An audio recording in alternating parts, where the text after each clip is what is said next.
नमस्कार, स्वागत है आप सभी का इंडिया वॉइस में। मैं हूं आपके साथ सुनील चौहान। आप देख रहे हैं हमारा खास न्यूज बुलेटिन 5 शहर 5 खबर।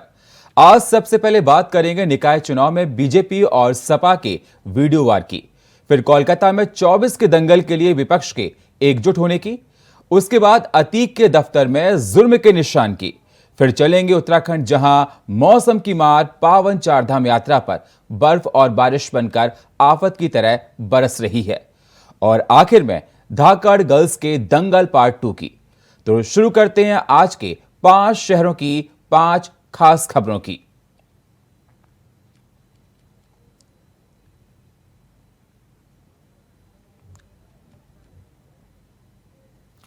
उत्तर प्रदेश में निकाय चुनाव का प्रचार जोरों पर है। इसी क्रम में सत्तारूढ़ दल बीजेपी और मुख्य विपक्षी सपा के बीच वीडियो वार शुरू हो गया है। दोनों पार्टियां गाना लॉन्च कर एक दूसरे की कमियां गिना रही हैं।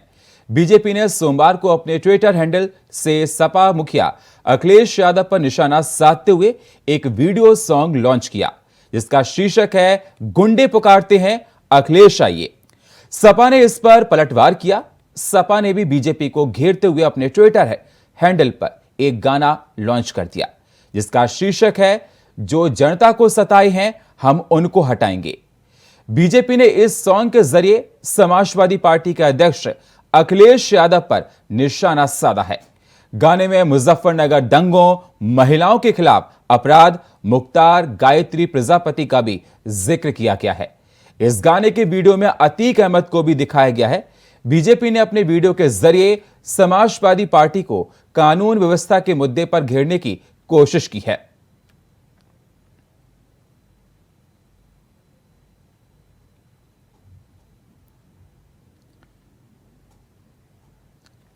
और इस विषय पर बातचीत करने के लिए हमारे साथ प्रियम पाठक संवाददाता लखनऊ से जुड़ चुके हैं।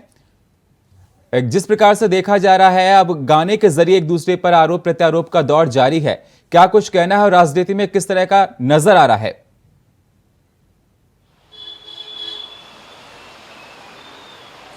देखिए, बिल्कुल आज दूसरे चरण के नामांकन को लेकर निकाय चुनाव के अंतिम दिन था और आज सभी पार्टियों के जो प्रत्याशी थे उन्होंने अपना नामांकन कर दिया है और कहीं ना कहीं अब सभी पार्टियों का फोकस है कि जोर शोर के साथ में प्रचार प्रसार किया जाए और अपने पार्टी के प्रत्याशियों के पक्ष में माहौल बनाया जाए। और इसी बीच आरोप प्रत्यारोप का दौर जो है वो भी शुरू हो चुका है, चाहे वो ट्विटर वार हो, चाहे वो फेसबुक के जरिए हो, चाहे फिर वो गानों के जरिए हो। तो कहीं ना कहीं साफ तौर पर इस तरीके के हमले एक दूसरे पर देखने को मिल रहे हैं। उत्तर प्रदेश के अंदर अगर आप बात करें इस निकाय चुनाव में, तो जो फाइट है वो साफ तौर पर Samajwadi party versus Bharatiya Janata party के बीच में देखने को मिल रही है।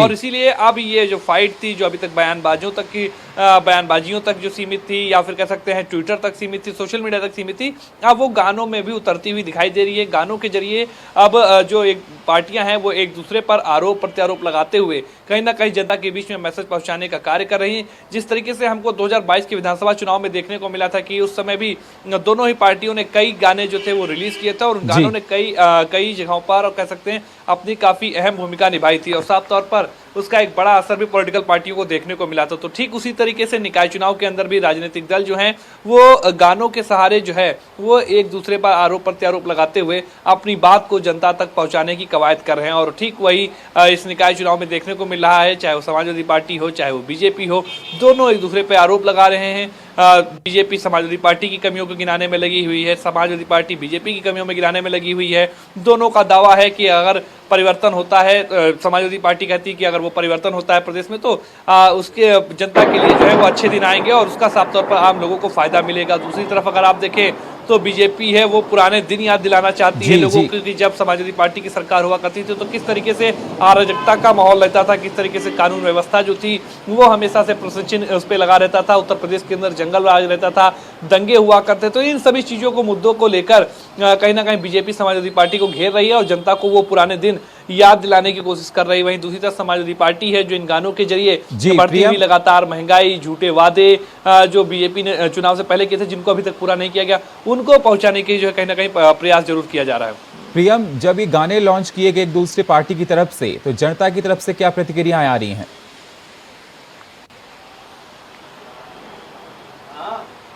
पहले रिजल्ट देखिए, जनता की तरफ से फिलहाल अभी जो है वो प्रतिक्रिया मिलीजुली देखने को मिल रही है। दोनों ही पार्टियों की तरफ माहौल भी जो है वो देखने को मिला। हालांकि बीजेपी ने जिस स्तर पर जाकर तैयारियां करी हैं और आज से जिस तरीके से व्यापक स्तर पर भारतीय जनता पार्टी ने अपना प्रचार प्रसार जो है वो एक साथ शुरू किया है।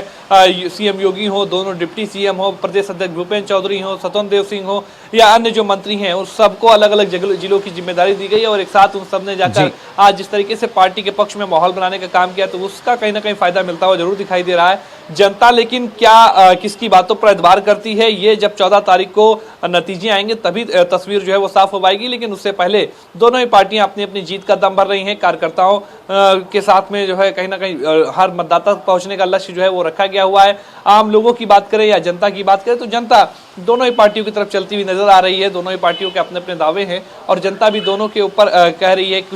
कुछ लोग का कहना है कि बीजेपी का कार्यकाल बहुत अच्छा है, कुछ लोग का कहना है समाजवादी पार्टी का कार्यकाल बहुत अच्छा है। लेकिन कौन सी पार्टी अपनी बात को बहुत अच्छे तरीके से जनता तक पहुंचाती है और जनता किस पर अपना आशीर्वाद देती है, ये जब नतीजे आएंगे तभी तस्वीर साफ होगी। बिल्कुल, बहुत बहुत शुक्रिया प्रेम हमारे साथ जुड़ने के लिए और ताज़ा अपडेट देने के लिए। लोकसभा चुनाव से पहले सभी विपक्षी दलों को एक करने में जुटे बिहार के मुख्यमंत्री नीतीश कुमार ने कोलकाता में पश्चिम बंगाल की मुख्यमंत्री ममता बनर्जी से मुलाकात की। बिहार के डिप्टी सीएम तेजस्वी यादव भी इस बैठक में मौजूद रहे। इस बैठक के बाद ममता बनर्जी ने कहा कि मैंने नीतीश जी से यही अनुरोध किया है कि जयप्रकाश जी का आंदोलन बिहार से हुआ था, तो हमें भी बिहार में ऑल पार्टी मीटिंग करें। हमें एक संदेश देना है कि हम सभी एक साथ हैं। उधर नीतीश कुमार ने कहा कि जो सत्ता में है वह सिर्फ अपनी चर्चा करते हैं और कुछ नहीं। यह आजादी की लड़ाई है, हमें अलर्ट रहना है। ये लोग इतिहास बदल रहे हैं।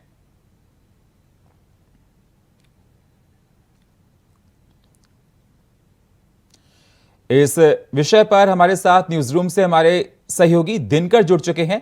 दिनकर, जिस प्रकार से देखा जाए ममता बनर्जी का कहना है कि बिहार से ही आंदोलन हमेशा देखे जाते हैं, राजनीति में जो उठते हैं वो कारगर साबित होते हैं और यह भी कहा जाता है कि बिहार से बहुत से राजनीतिक दलों ने सियासत को बदला है।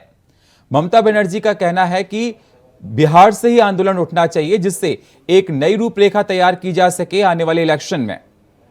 जी सुनील, बता दूं कि आज मिशन 24 पर निकले सीएम नीतीश कुमार और तेजस्वी यादव आज कोलकाता पहुंचे। कोलकाता में मुख्यमंत्री ममता बनर्जी से मुलाकात की। इस दौरान उन्होंने विपक्षी एकता को लेकर चिंतन मंथन किया और उसके बाद संयुक्त प्रेस कॉन्फ्रेंस की। प्रेस कॉन्फ्रेंस के दौरान ममता बनर्जी ने कहा, जब उनसे पूछा गया कि क्या कांग्रेस के साथ आप मिलकर चुनाव लड़ना चाहेंगे, तो उन्होंने कहा कि सबसे पहले विपक्ष को एकजुट होना है और अगर जरूरत पड़ी तो कांग्रेस के साथ हम आएंगे और साथ में चुनाव लड़ेंगे।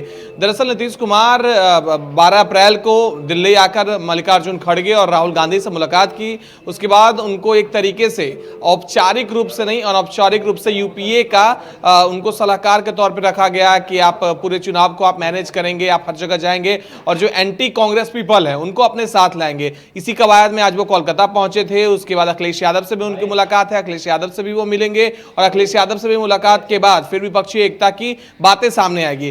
दरअसल आप देखिए कि जब से बिहार में महागठबंधन की दोबारा सरकार बनी है जी, तब से आप देख सकते हैं कि लगातार बीजेपी अटैकिंग मोड पर नीतीश कुमार को लेकर के। नीतीश कुमार पलटूराम है, वही नीतीश कुमार है जो कहते थे मिट्टी में मिल जाएंगे लेकिन तेजस्वी के संग नहीं जाएंगे। लेकिन ये सब बयान वो इसलिए दे रही है क्योंकि बिहार की लोकसभा में 40 सीटें और पश्चिम बंगाल की 42 सीटें, कुल मिलाकर 82 सीटें जो हैं वो कहीं ना कहीं भाजपा को एक बहुत बड़ा खतरा दिखा रहा है। क्योंकि बिहार की 40 सीटों पर अभी वर्तमान में 16 सीटों पर जेडीयू का बीज है। तो वहीं अगर पश्चिम बंगाल की बात कर ली जाए तो ममता बनर्जी का गढ़ है और जहां पश्चिम बंगाल में बीजेपी की 19 सीटें 2019 में आई थी, वो सीटें इस बार घट के 10 पहुंच सकती है। सुनील, ये अहम जानकारी आपको बता दूं, सर्वे के अनुसार, अभी रिसेंटली सर्वे हुआ है, सर्वे के अनुसार कहा जा रहा है बीजेपी 10 से भी नीचे आ सकती है पश्चिम बंगाल में।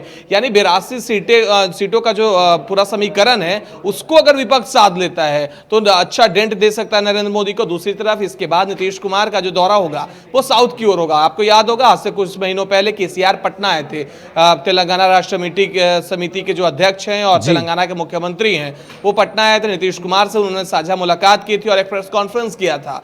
तो इस केसीआर से मुलाकात की जाएगी, फिर उसके बाद नवीन पटनायक से मुलाकात किया जाएगा और सबको एक साथ आने पर जोर दिया जाएगा। क्योंकि सबको पता है कि अगर नरेंद्र मोदी से भिड़ना है, बीजेपी से भिड़ना है तो हमें पूरी तौर तरीके से एकजुट होकर लड़ना होगा। सुनील, दिनकर, जिस प्रकार से आप बता रहे हैं कि सारा विपक्ष लगभग एक सा दिखाई दे रहा है और कहा जा रहा है कि सभी लोग मिलकर आओ तभी नरेंद्र मोदी को हम लोग पीछे छोड़ सकते हैं।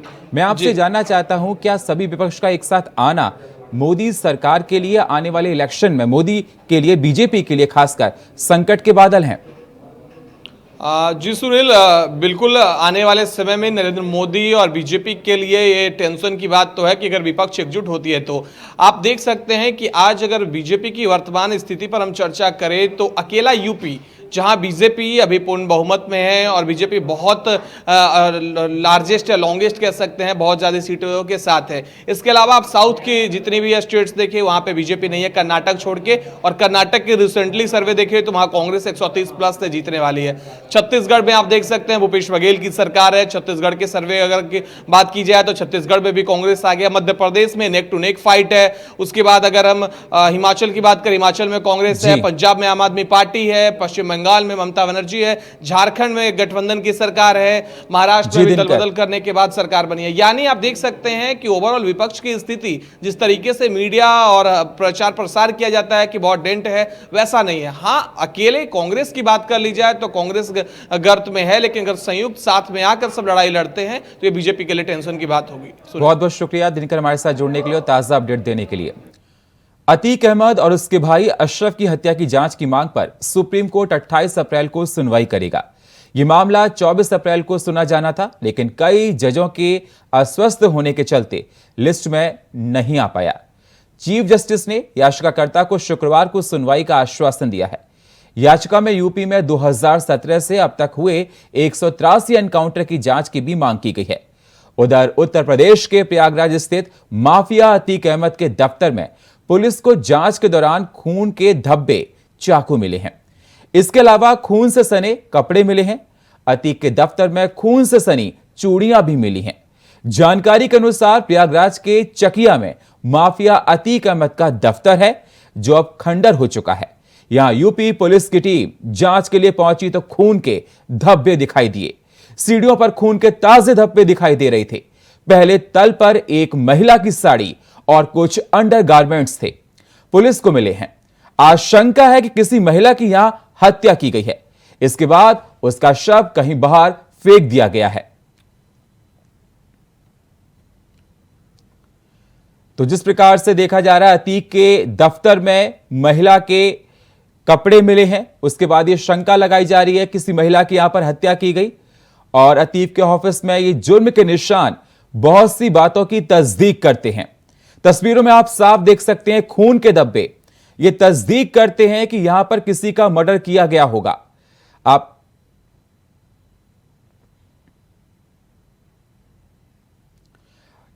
इस विषय पर ज्यादा बातचीत करने के लिए हमारे साथ शोएब रिजवी प्रयागराज से जुड़ चुके हैं। शोएब, जिस प्रकार से देखा जाए अतीक के दफ्तर पर पुलिस ने छापा मारा, वहां पर जांच पड़ताल की तो बहुत सी बातें निकल कर आई। वहां पर देखा गया कि महिलाओं के कपड़े मिले, खून के धब्बे मिले, और क्या कुछ जानकारियां निकल कर आ रही हैं?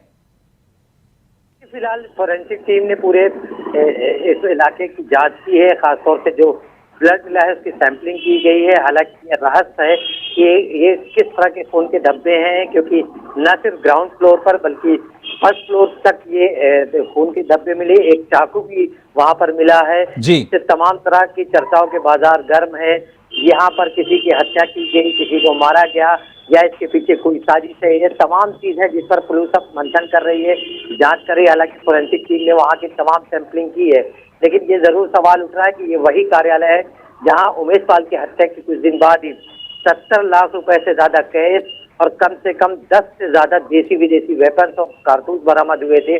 उसके कुछ दिन बाद आज अचानक वहाँ पर खून के धब्बे मिलना, कपड़ों में खून लगा होना, सीढ़ियों पर खून मिलना, ये तमाम सवाल हैं जो अब उसके रहस्य से पर्दा उठना बाकी है। हालांकि ये जरूर बात है, इस पर भी सवाल उठ रहा है कि पुलिस ने वहां से कुछ दिन पहले कैश और असलहे बरामद किए थे। ऐसे में कौन इतना हिम्मत कर सकता है कि उसी कार्यालय में जहां पर पिछले कुछ दिनों से मीडिया की भी निगाह है, पुलिस की भी निगाह है, ऐसे में कौन वहां पर पहुंच करके इस तरह की घटना को कर सकता है, ये सवाल उठ रहा है। साथ ही साथ इसके पीछे कोई साजिश तो नहीं, इस पर सवाल उठ रहे हैं।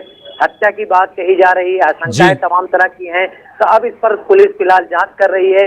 पुलिस ने वहाँ पे तमाम सैंपल लिए हैं, लेकिन अभी उसका नतीजा आना बाकी है। लेकिन इस पर चर्चाओं का बाजार एक बार फिर गर्म हो चुका है, क्योंकि शाइस्ता परवीन अभी भी पुलिस की पकड़ से दूर हैं। ऐसे में इस तरह की घटना, इसके पीछे मकसद, ये तमाम सवाल है जिसके पुलिस अब जवाब तलाशने की कोशिश कर रही। जी बिल्कुल। और ये देखा जाए, अगर बात की जाए, वहां दहशत का माहौल होगा, क्योंकि जिस प्रकार से देखा जाए खून के धब्बे, कपड़े मिले हैं, तो लोग ये अंदाजा लगा रहे होंगे किसी ना किसी का मर्डर हुआ होगा। प्रशासन मुस्तैदी से चेकिंग कर रहा होगा।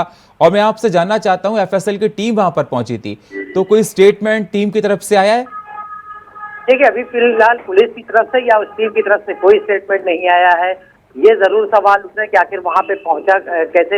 हालांकि वो पहली ही योगी सरकार में उसको पीडीए ने कार्रवाई करते हुए जमींदोज कर दिया था, उसको खड़ा आगे का पोर्शन उसको गिरा दिया गया था। हालांकि पीछे कुछ ऐसी जगह है जहां पर पिछले दिनों ऐसी चर्चाएं रही कि जो मजदूर टाइप का तबका है या काम करने वाले इस टाइप के कुछ लोग शायद उसमें रहते थे, लेकिन जिस वक्त वहां से कैश और वेपन बरामद हुए थे, उसके बाद से फिर किसकी हिम्मत हुई, कौन लोग वहां रह रहे थे, या ये घटना के पीछे क्या मकसद है, किसके साथ इस तरह की अनहोनी हुई या क्या घटना है, ये अभी इसका रहस्य इसका नहीं उठ पाया। लेकिन चूंकि हाई प्रोफाइल मामला है, पिछले काफी दिनों से अतीक से जुड़े तमाम मामलों पर बहुत तेजी से मीडिया में चर्चा होती है, और आज सुबह से ही इस पूरे मामले में भी चर्चा का बाजार गर्म है। हालांकि पुलिस की तरफ से अभी इस बारे में कोई बयान जारी नहीं किया गया। हाँ, ये जरूर है कि इसकी सूचना जैसे ही पुलिस टीम को मिली, मौके पर पुलिस के कुछ अधिकारी पहुंचे, फोरेंसिक टीम पहुंची, और उन्होंने वहां की तमाम स्थितियों का जायजा लिया, और जो भी जांच की दायरे में चीजें आती थी उसकी सैंपलिंग करके शोएब, बहुत बहुत शुक्रिया, बहुत बहुत शुक्रिया हमारे साथ जुड़ने के लिए।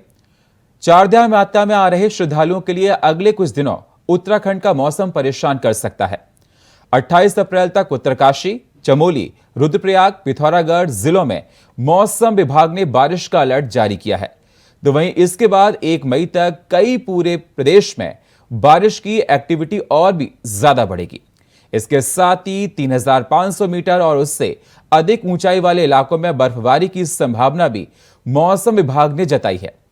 उधर केदारनाथ धाम में मौसम लगातार बदल रहा है। यहां पर पिछले कुछ दिनों से बर्फबारी का सिलसिला लगातार जारी है। ऐसे में कपाट खुलने के साथ ही अच्छी बर्फबारी केदारनाथ में देखने को मिल रही है, जबकि आने वाले दिनों में भी इसी तरह के मौसम का पूर्वानुमान मौसम विभाग द्वारा बताया गया है।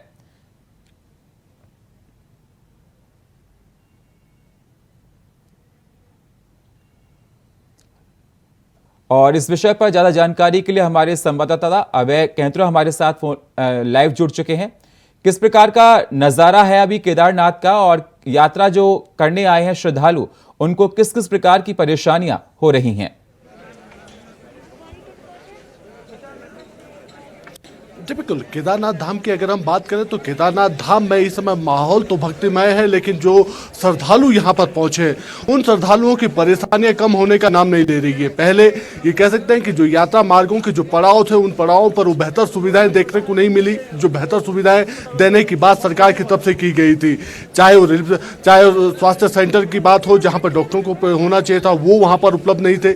दूसरी तरफ जो रास्ते पर जो व्यवस्थाएं यात्रियों के लिए होनी चाहिए चलते वाली, वो व्यवस्थाएं वहाँ पर देखने को नहीं मिली।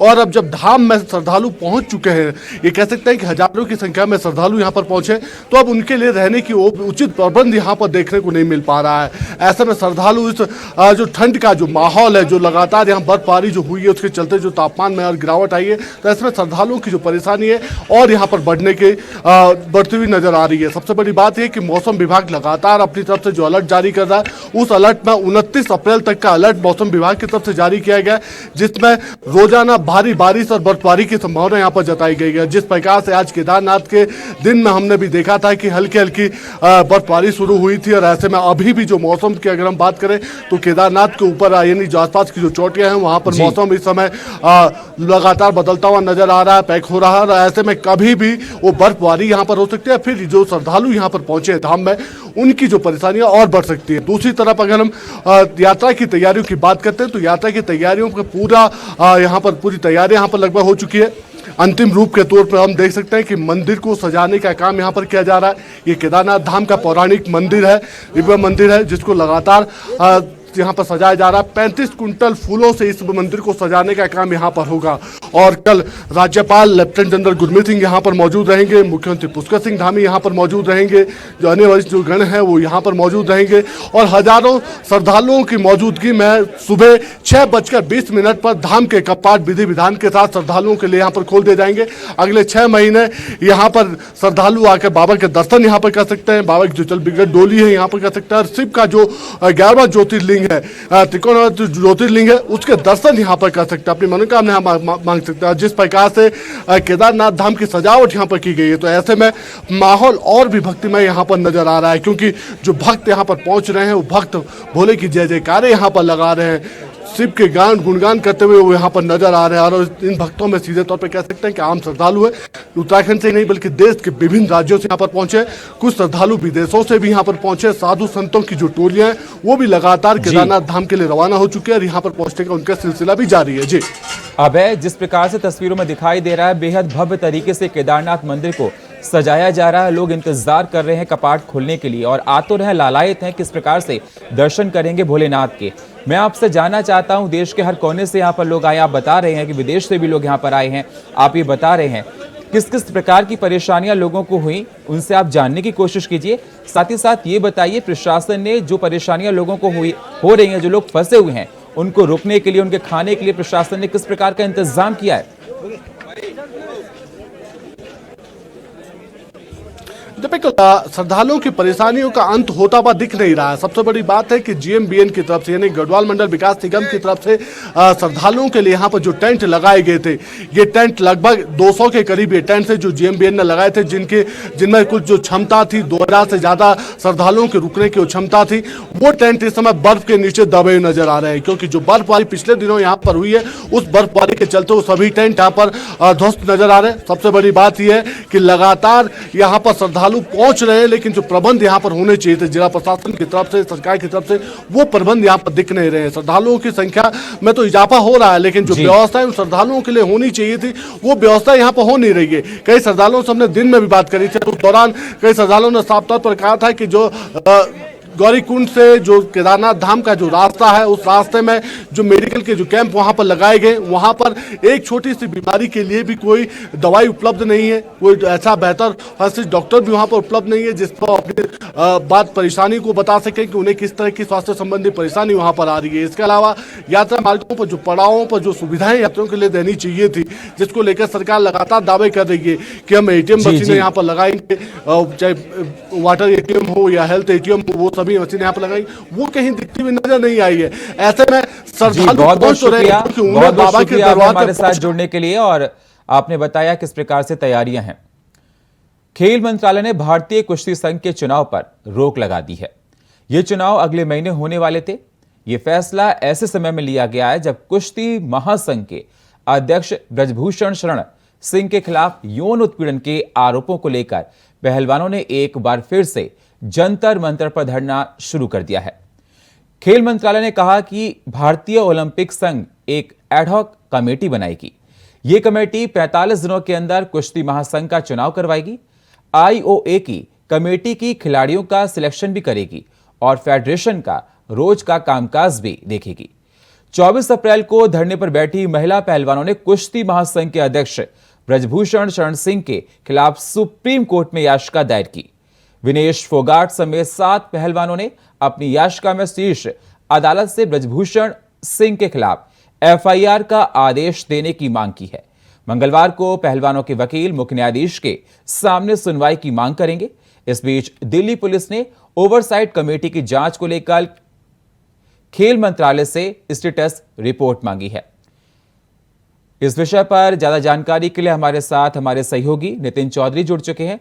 नितिन, क्या कुछ फ्रेश अपडेट है? और देखा जा रहा है कि बहुत ज्यादा नाराजगी देखी जा रही है, जांच की मांग की जा रही है, सुप्रीम कोर्ट तक लोग पहुंच चुके हैं, क्या कुछ कहना है आपका? देखिए सुनील, बिल्कुल जिस तरीके से खेल मंत्रालय की तरफ से जो गाइडलाइन जारी हुई थी, जो अंतर्राष्ट्रीय खिलाड़ी थे वो धरना प्रदर्शन कर रहे थे जंतर मंतर पर। बता दें कि आपको जब उनका जो आरोप लगाया कि जो ब्रजभूषण है उन्होंने जो है महिलाओं के साथ उत्पीड़न किया है। तो उसी को जी। देखते जो कुश्ती की जो खिलाड़ी महिला हैं उन्होंने ये आरोप लगाया, लेकिन उसके बाद महिला आयोग की अध्यक्ष ने 18 घंटे का समय दिया था कि 18 घंटे में जो है दिल्ली पुलिस से सवाल जवाब किया था और कहा कि उनकी जो FIR है वो FIR भी नहीं हो रही है, क्योंकि उससे पहले जो है खिलाड़ी जो है धरना प्रदर्शन कर रहे थे। पहले जो खेल मंत्री से मिले थे अनुराग ठाकुर से, तो उनसे साफ तौर पर उन्होंने आश्वासन दिया कि बृजभूषण के खिलाफ सख्त कार्रवाई की जाए, क्योंकि वो कुश्ती के महासंघ के अध्यक्ष हैं बृजभूषण और भारतीय जनता पार्टी के सांसद हैं। तो उसी को देखते हुए अब तक जो उनके ऊपर जो FIR है वो FIR दर्ज भी नहीं हुई दिल्ली पुलिस के द्वारा भी, लेकिन दिल्ली पुलिस में भी FIR दर्ज कराने की बात महिला आयोग की अध्यक्ष स्वाति मालीवाल ने अपनी बात रखी थी कि 18 घंटे में जो है तलब करने की बात यहाँ कही गई थी। लेकिन आपको बताएं कि उनका जो चुनाव कराने की जो बात यहाँ कर रहे थे कि 45 दिन में वो चुनाव कराने की मांग कर रहे थे, अलग अध्यक्ष चुनने की बात कर रहे थे कि बृजभूषण शरण को जो हटाया जाए कुश्ती महासंघ के पद से। लेकिन उसके बाद भी जो है उसमें साफ तौर पर यही कहा जा रहा है कि बृजभूषण शरण को जो है अभी बनाया रखा जाएगा कुश्ती को उनको अध्यक्ष के पद पे। लेकिन उसी की बताएं कि जिस तरीके से महिला की जो पीड़न का जो मामला सामने आया था, तो उसमें जो है साफ तौर पे कुश्ती संघ के जो खिलाड़ी हैं उन्होंने ये आरोप लगाया है। जी बिल्कुल, खिलाड़ियों ने आरोप लगाया है अध्यक्ष के खिलाफ, लेकिन मैं आपसे जानना चाहता हूं क्या उनके वकील की तरफ से कोई स्टेटमेंट आया है, कोई ऐसे स्टेटमेंट जो कि कोर्ट में जाकर वो बोल सकें? देखिए, बिल्कुल इस तरीके की बात की जाए, जो बृजभूषण हैं उसके वकील भी और उसके बाद महिला के जो कुश्ती संघ के खिलाड़ी हैं उन्होंने भी जो है कोर्ट तक मामला पूरी तरीके से पहुंच गया। लेकिन उसके बाद भी यही कहा जा रहा है कि अभी तक FIR दर्ज क्यों नहीं हो रही है बृजभूषण के खिलाफ, क्योंकि बृजभूषण खुद भारतीय जनता पार्टी के सांसद हैं और कुश्ती महासंघ के अध्यक्ष हैं। तो उसी को देखते हुए उत्तर प्रदेश के अंदर उन्होंने जो है सांसदी जीत रखी है, तो उस पर साफ तौर पर उनका यही कहना है कि खिलाड़ियों ने आरोप लगाया क्योंकि वो सांसद हैं और भारतीय जनता पार्टी में एक बड़े पद पर बैठे हुए और कुश्ती महासंघ के अध्यक्ष भी हैं, तो उनके खिलाफ अब तक जो है FIR दर्ज नहीं हो रही है, उनके वकील ने साफ तौर पे कहा। लेकिन खिलाड़ियों का कहना है कि अब तक धरना प्रदर्शन जो चल रहा है कंटिन्यू धरना प्रदर्शन करने के लिए तैयार है। लेकिन उसी की बाद में जो है कुश्ती महासंघ के जो अध्यक्ष हैं बृजभूषण, उन्हों पर जो आरोप लगा था, तो उन्होंने प्रेस कॉन्फ्रेंस करके भी आरोप को सिद्ध करने का पूरा प्रयास किया था कि आखिरकार मेरे जो आरोप लगाया जा रहा है ये कौन से बेमुद्दे के जो आरोप हैं वो लगाए जा रहे हैं। लेकिन उसके बाद उन्होंने साफ तौर पर कहा कि मेरे ऊपर जांच कराई जाए, जांच के आदेश दिया जाए, कमेटी बनाई जाए, कमेटी जो निर्णय निकालेगी तो मैं अपने अध्यक्ष पद से जो है इस्तीफा देने के लिए तैयार रहूंगा। जी बहुत बहुत शुक्रिया नितिन हमारे साथ जुड़ने के लिए और फ्रेश अपडेट देने के लिए। तो जिस प्रकार से आपने देखा कि लोग तमाम तरह के आरोप बृजभूषण के ऊपर लगाए जा रहे हैं, लेकिन ये जांच के बाद ही पता पड़ पाएगा कि क्या कुछ निकल कर आता है। और फिलहाल 5 शहर 5 खबर में इतना ही। बाकी खबरों के लिए आप बने रहिए इंडिया वॉइस के साथ। तब तक के लिए नमस्कार।